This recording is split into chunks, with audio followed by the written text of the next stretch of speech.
Good morning students. हम पिछली class में जो बात कर रहे थे वो कर रहे थे गुणसूत्र के बारे में। तो हमारा गुणसूत्र जो है, गुणसूत्र की आकृति के आधार पर हमने गुणसूत्र को 4 भागों में बांटा था। जो एनाफेज अवस्था थी, एनाफेज अवस्था में गुणसूत्र ध्रुवों की ओर मूव करते हैं, और जब ध्रुवों की ओर मूव करते हैं तो उस कंडीशन में गुणसूत्र बिंदु के आधार पर अलग अलग आकार या अलग अलग पैटर्न बनाते हैं। आज हम बात करने वाले हैं गुणसूत्र की संरचना के बारे में।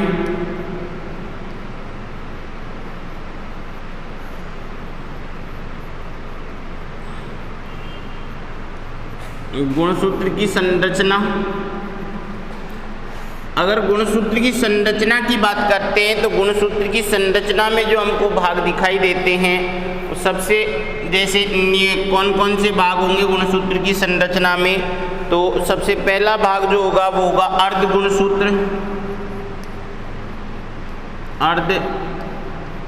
गुणसूत्र या इसको बोलेंगे क्रोमेटिड।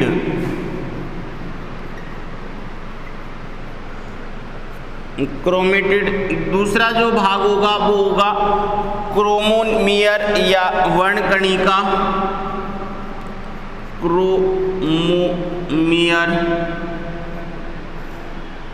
वर्णकणिका, ये कहलाएगा क्रोमोमियर।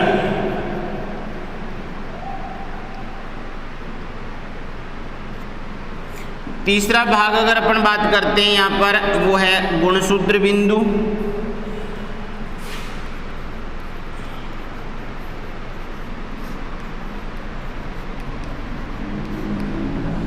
सेंट्रोसोम और वो सेंट्रोमियर। उसके बाद में नेक्स्ट भाग जो है वो है द्वितीयक संकीर्ण।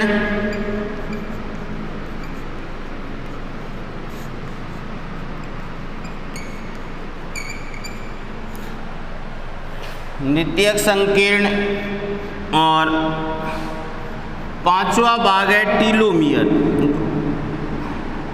अनुषंग या सैटेलाइट।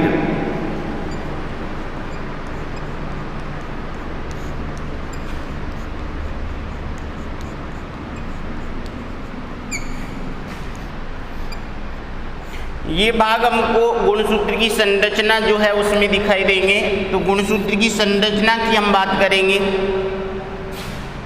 तो गुणसूत्र में ये जो गुणसूत्र बिंदु हो जाएगा और इस गुणसूत्र बिंदु से ही क्या जुड़े हो रहेंगे,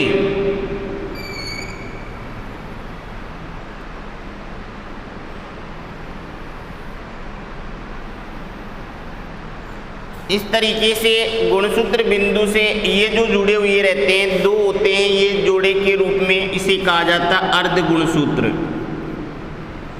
ये क्या रहेगा, अर्ध गुणसूत्र या क्रोमेटिड।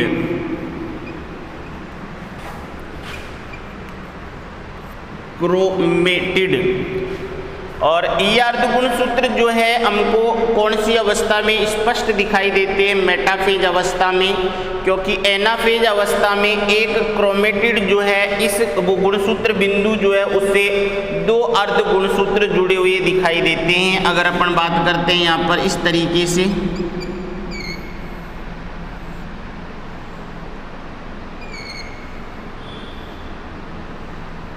इस तरीके से 2 अर्ध गुणसूत्र जो है गुणसूत्र बिंदु से दिखाई देते हैं मेटाफेज अवस्था में। मेटाफेज अवस्था से आगे जाकर ये मेटाफेज जो एनाफेज अवस्था आती है, एनाफेज अवस्था में ये विभाजित हो जाते हैं। विभाजित होकर आधा अर्ध गुणसूत्र जो है वो चल जाता है एक ध्रुव की ओर, आधा चल जाता है दूसरे ध्रुव की ओर। और इनका जो निर्माण जो होता है, अगर अपन बात करें यहाँ पर, तो यहाँ पर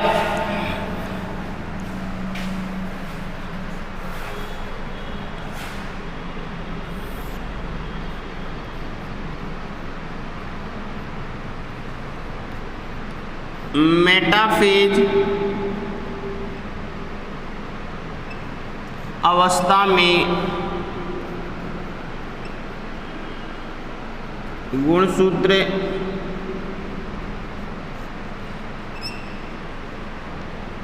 स्पष्ट दिखाई देते हैं। और मेटाफेज अवस्था जो होती है, उसी मेटाफेज अवस्था में जो दूसरा भाग है इसका, ये भाग कहलाता है गुणसूत्र बिंदु। ये क्या कहलाएगा? गुणसूत्र बिंदु। और इस गुणसूत्र बिंदु के द्वारा जो दोनों अर्ध क्रोमेटिड जो है या अर्ध गुणसूत्र जो है आपस में जुड़े हुए रहते हैं, इसे जो अर्ध गुणसूत्र क्रोमेटिड गुणसूत्र बिंदु जो होता है, उस गुणसूत्र बिंदु के चारों तरफ एक प्रोटीन का बना हुई संरचना पाई जाती है यहाँ पर। और इसी प्रोटीन की संरचना जो है, इससे कौन जुड़े हुए रहते हैं? तर्कतंतु भी जुड़ते हैं और दोनों क्रोमेटिड आपस में। तो ये भाग जो है ये कहलाता है काइनेटोकोर, और ये प्रोटीन का बना होता है।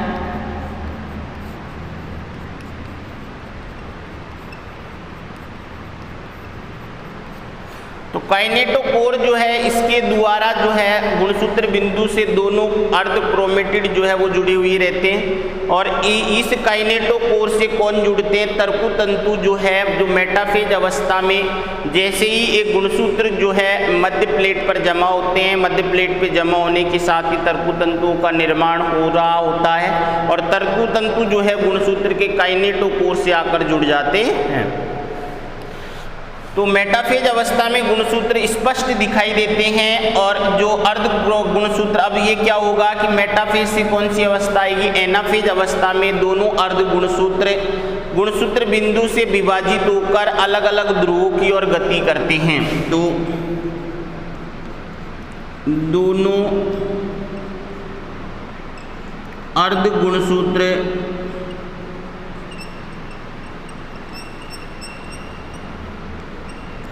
एनाफेज अवस्था में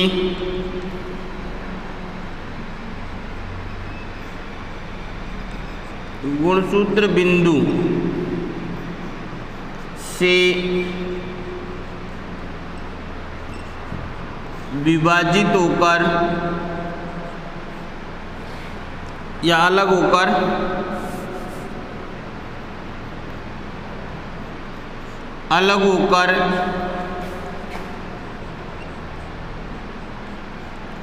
अलग अलग ध्रुवों की ओर गति करते हैं।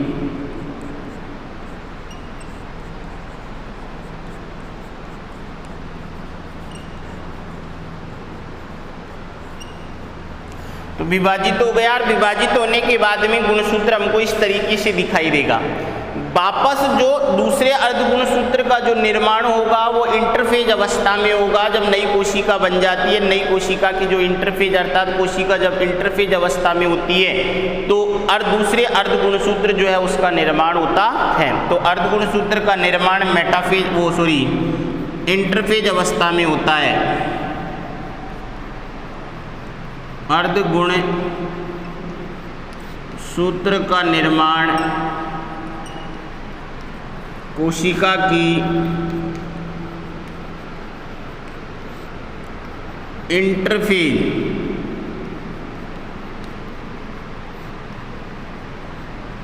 अवस्था में होता है। तो ये गुणसूत्र यहाँ से विभाजित हो जाता है, और विभाजित होने के बाद में यहाँ पर ये अर्ध गुणसूत्र है। और इस अर्ध गुणसूत्र के अंदर क्या पाए जाते हैं? इस तरीके की एक संरचना पाई जाती है जो बिंदुओं के रूप में, मोतियों की माला के रूप में इस तरीके से संरचना पाई जाती है।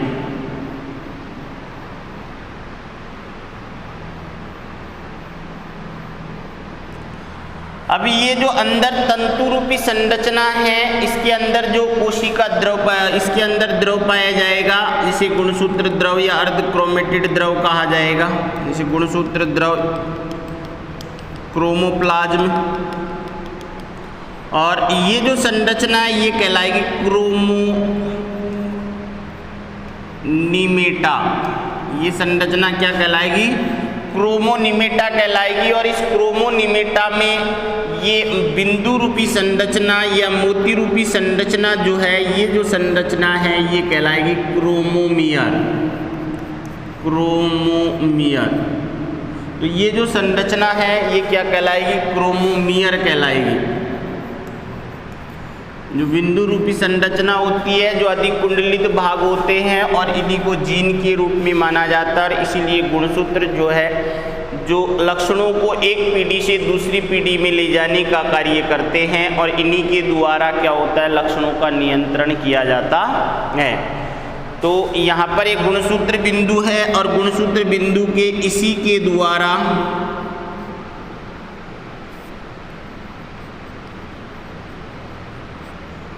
दोनों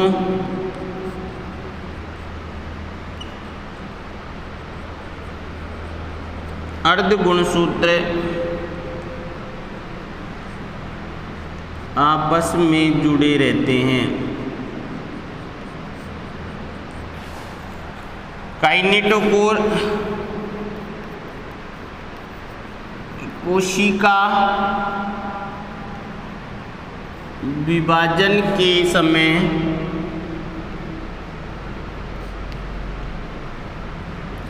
तर्कुतंतु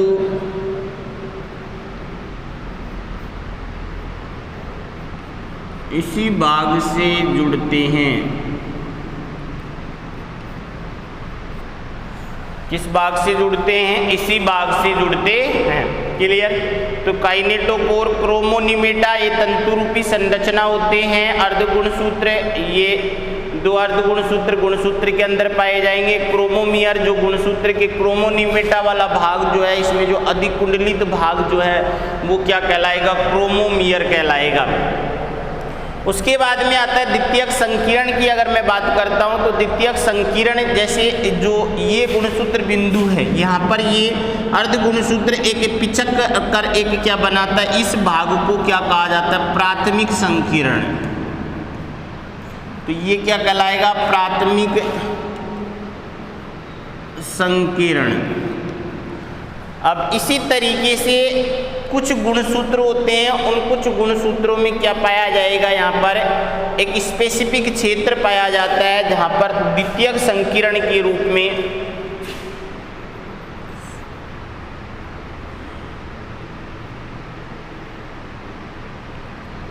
इस तरीके से ये द्वितीयक संकीर्ण पाया जाता है।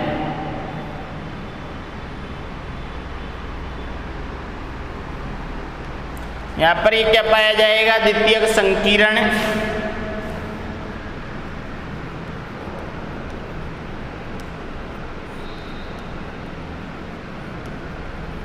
और इसी द्वितीयक संकीर्ण जो है, इस द्वितीयक संकीर्ण में जो एक स्पेसिफिक क्षेत्र पाया जाता है, और इस स्पेसिफिक क्षेत्र जो है उसे क्या कहा जाता है? यहाँ पर केंद्रीकीय संगठन गुणसूत्र कहेंगे, और इस क्षेत्र को केंद्रीकीय संगठक क्षेत्र, अर्थात ये जो द्वितीयक संकीर्ण जिसमें पाया जाता है, इसी द्वितीयक संकीर्ण से क्या होता है कि जो केंद्रिका जो होती है वो केंद्रिका जुड़ती है, और इस क्षेत्र को ही क्या कहा जाता है? यहाँ पर केंद्रिका संगठक क्षेत्र। और जिस गुणसूत्र में पाया जाता है उस गुणसूत्र को क्या कहेंगे? केंद्रिका संगठन गुणसूत्र कहा जाता है। और इसी भाग से किसका? केंद्रिका का क्या किया जाएगा? केंद्रिका जुड़ी होगी, केंद्रिका का निर्माण होता है यहाँ से। तो ये केंद्रिका संगठन क्षेत्र जो है, और इसे क्या कहा जाता है? द्वितीयक संकीर्ण कहा जाता है।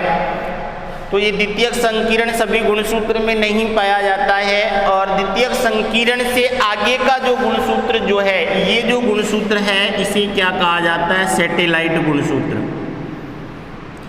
ये भाग जो है ये क्या कहलाएगा? सैटेलाइट। ये क्या कहलाएगा? सैटेलाइट कहलाएगा।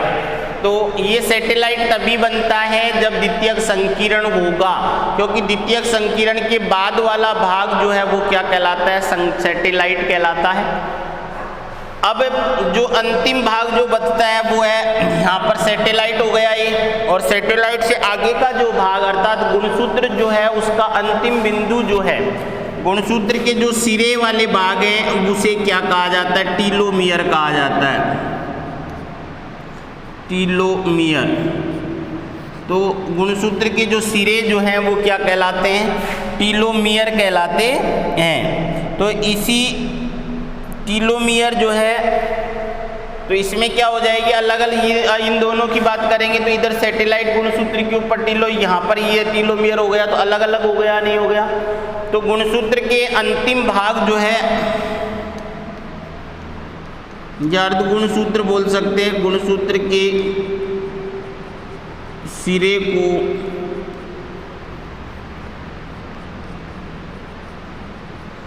टीलोमियर कहा जाता है। और सैटेलाइट क्या हो जाएगा, द्वितीयक संकीर्ण से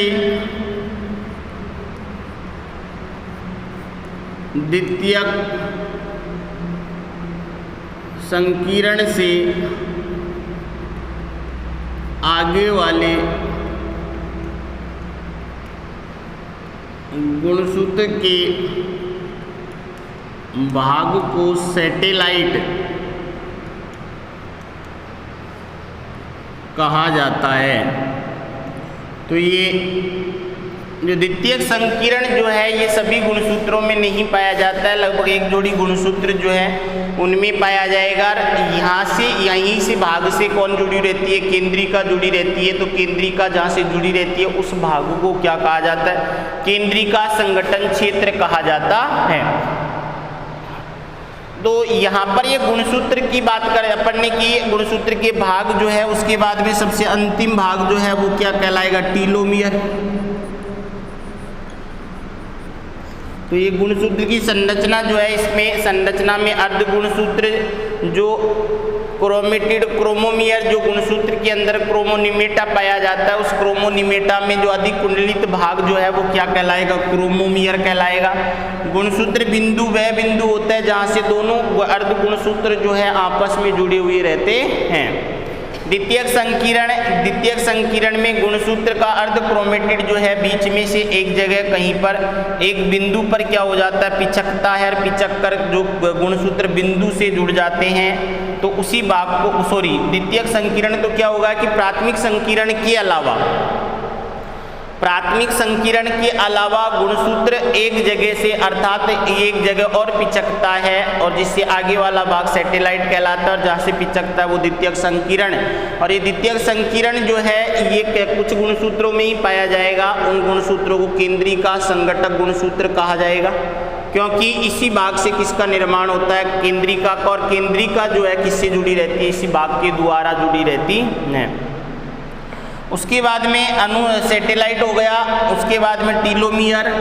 तो ये गुणसूत्र, अगर गुणसूत्र के संगठन की बात करेंगे अपन तो गुणसूत्र में क्या क्या पाए जाएंगे, डीएनए, आरएनए, अगर प्रोटीन भी दो प्रकार की पाई जाएगी, स्टोन प्रोटीन और नॉन स्टोन प्रोटीन। तो यहाँ पर अगर अपन बात करते हैं गुणसूत्र के संगठन की, गुणसूत्र जो है उस गुणसूत्र के रासायनिक संगठन जो है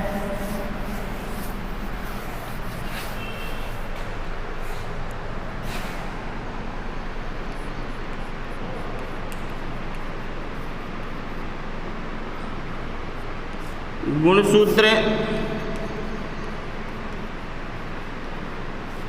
का और रासायनिक संगठन, गुणसूत्र के रासायनिक संगठन की बात करते हैं तो रासायनिक संगठन में सबसे पहले क्या आएगा, यहाँ पर न्यूक्लिक अम्ल। तो न्यूक्लिक अम्ल, और न्यूक्लिक अम्ल जो क्या होंगे, डीएनए और आरएनए, डीएनए तथा आरएनए, क्योंकि न्यूक्लिक अम्ल कितने प्रकार के, दो प्रकार के। तो डीऑक्सीराइबो न्यूक्लिक अम्ल और आरएनए राइबोज न्यूक्लिक अम्ल। तो यहाँ पर दो प्रकार के न्यूक्लिक अम्ल होंगे। उसके बाद में दूसरी जो इसमें भाग होगा वो होगा प्रोटीन। अब प्रोटीन भी यहाँ पर दो प्रकार का होगा, एक होगा स्टोन प्रोटीन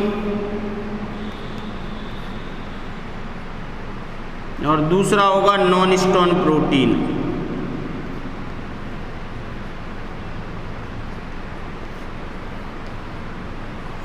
स्टोन प्रोटीन भी कितने प्रकार की होगी? 5 प्रकार की, H1, H2A, H2B, H3 और H4, ये 5 प्रकार की स्टोन प्रोटीन होगी। तो ये जो है, ये चारों जो स्टोन प्रोटीन हैं ये तो मिलकर क्या बनाते हैं? ऑक्टेट बनाते हैं। और ये जो है लिंकर डीएनए के रूप में पाई जाएगी, अर्थात जो न्यूक्लियो सोलेनॉइड मॉडल जो बनता है जब डीएनए की पैकेजिंग होती है, सोलेनॉइड मॉडल बनता है। और यहाँ पर जो न्यूक्लियोसोम जो होंगे, उन 2 न्यूक्लियोसोम किसके द्वारा जुड़े होते हैं? लिंकर डीएनए के द्वारा। और लिंकर डीएनए जो होता है वो कि ये H1 स्टोन प्रोटीन जोड़ने का काम करती है। उसके बाद में यहाँ पर अगर अपन बात करते हैं, जो स्टोन प्रोटीन होती है ये क्षारीय प्रोटीन होती है, जबकि नॉन स्टोन प्रोटीन जो होती है ये अम्लीय प्रोटीन होती है।